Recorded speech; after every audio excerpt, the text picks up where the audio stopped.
Barack Obama? Well, Obama's top advisor is Zbigniew Brzezinski. Brzezinski gave an interview to the French press a number of years ago where he boasted about the fact that it was he who created the whole Afghan jihadi movement, the movement that produced Osama bin Laden.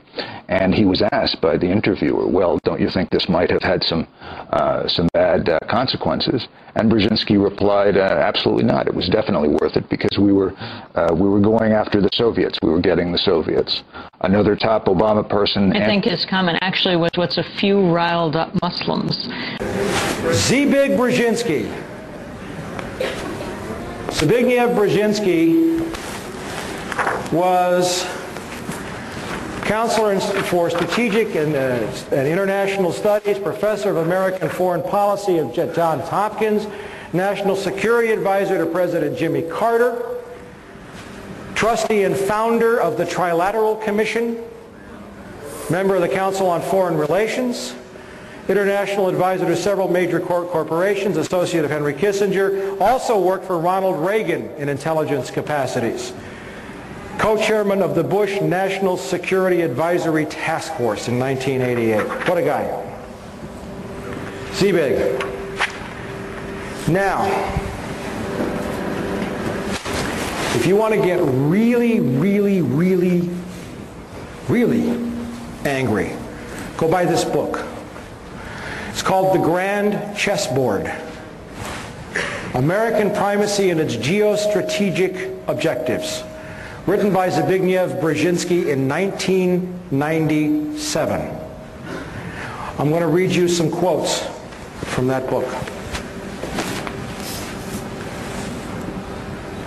The most immediate task is to make certain that no state or combination of states gains the capacity to expel the United States from Eurasia, or even to diminish significantly its decisive arbitration role.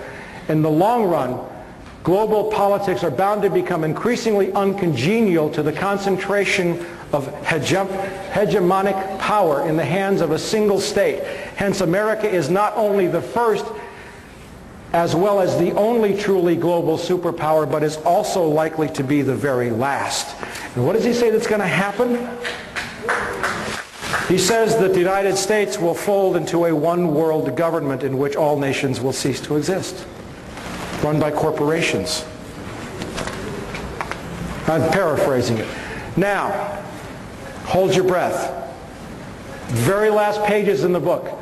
Moreover, as America becomes an increasingly multicultural society, it may find it more difficult to fashion a consensus on foreign policy issues except in the circumstance of a truly massive and widely perceived direct external threat.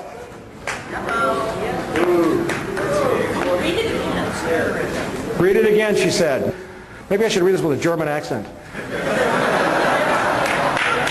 Wait a minute. Moreover,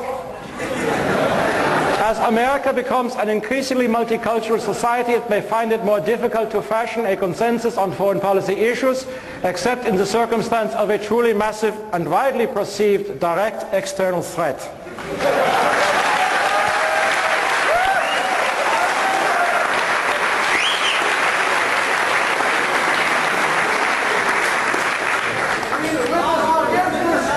Listen, I want you to know that the Third Reich did not lose the Second World War. It just changed venues.